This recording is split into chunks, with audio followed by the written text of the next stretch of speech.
নমস্কার বন্ধুরা, সঙ্গীতা রান্নার চ্যানেলে সবাইকে অনেক অনেক স্বাগত। তো আমি আজকে ভোলা মাছ রান্না করব। তো কড়াইটা বসিয়ে দিয়েছি, এখন আমি তেল দিয়ে দেবো। দেখতে থাকুন আজকের ভিডিওটা। ভালো লাগলে কমেন্ট করবেন, লাইক করবেন, শেয়ার করবেন আর সাবস্ক্রাইব করবেন অবশ্যই।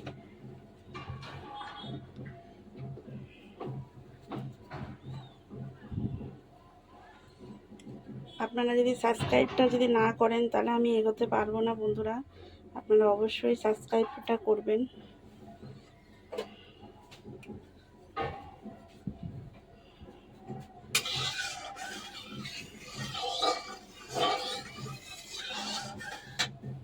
এটা আমার গরম হয়ে গেছে, তেলও গরম হয়ে গেছে। এখন আমি মাছগুলো দিয়ে দেবো। খুব ছোট ছোট মাছ, ভোলা মাছ।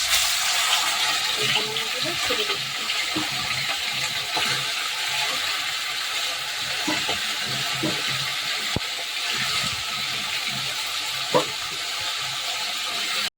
আমার মাছ ভাজাটা হয়ে গেছে, আমি এখন কালো জিরে দিয়ে দিচ্ছি।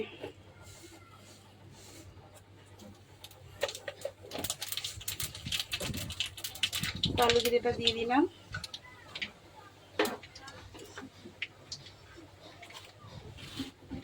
এর মধ্যে আছে চাল মগজ আছে, পোস্ত আছে, টমেটো আছে, কাঁচা লঙ্কা আছে।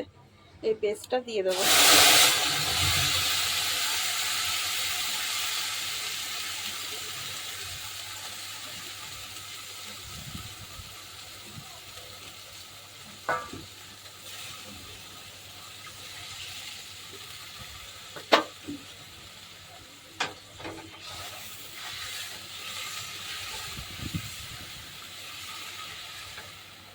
এর মধ্যে শুকনো লঙ্কার গুঁড়ো দেবো না বন্ধুরা, কেন কাঁচা লঙ্কা আমি অনেকটাই দিয়েছি। একটু হলুদের গুঁড়ো দিয়ে দিচ্ছি।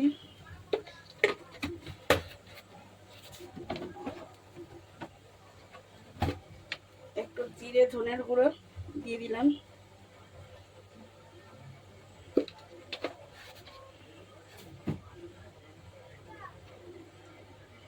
একটু লবণ দিয়ে দেবো।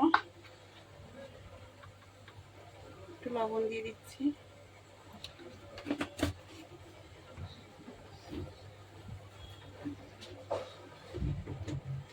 আর এখন বন্ধুরা একটু আদা বাটা দিয়ে দেবো, অল্প একটু আদা বাটা।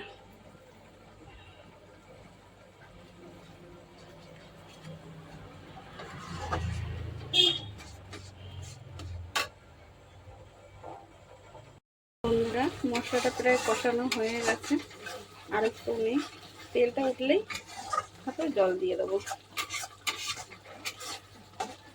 বন্ধুরা তোমরা কেমন আছো? বন্ধুরা আমি রোজই জিজ্ঞেস করি এই কথাটা, যে তোমরা কেমন আছো।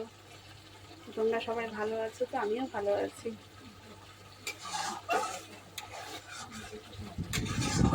এটাই হয়ে এসছে। রান্নাটা করতে বেশিক্ষণ টাইম লাগে না, তাড়াতাড়ি হয়ে যায়। আমি সবসময় একই কথা বলে আসছি বন্ধুরা, যে আজকে মানে আমার হয়েছে এইসব ভোলা মাছের তরকারি করছি, সেটাই দেখো, সেই রেসিপিটাই। আলাদাভাবে কোনো কিছুই করছি না, যেগুলো ঘরে রান্না করি সেগুলোই দেখাচ্ছি আমি তোমাদেরকে।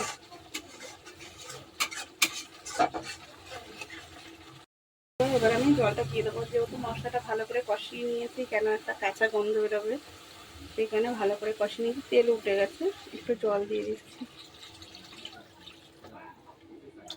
বেশি জল দিলাম না, তবুও বেশি হয়ে গেল জলটা। ওটা মাছ পড়বে।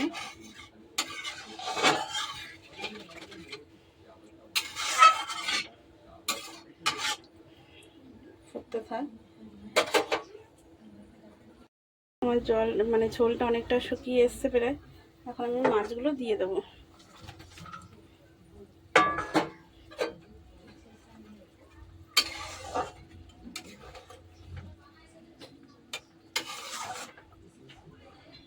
নামিয়ে নেবো, একটু ফুটলেই নামিয়ে নেবো।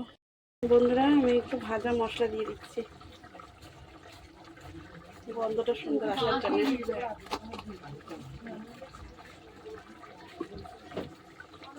এবার আমি নামিয়ে নেব। বন্ধুরা, আমার শেষ হয়ে গেছে রান্না। এই যে ভোলা মাছের একদম গামাখা করে তরকারি করেছি। তো আজকের মতন ভিডিওটা আমি এখানেই শেষ করছি বন্ধুরা। আবার কালকে আবার নতুন একটা ভিডিও আনবো। তো সবাই জানে নমস্কার।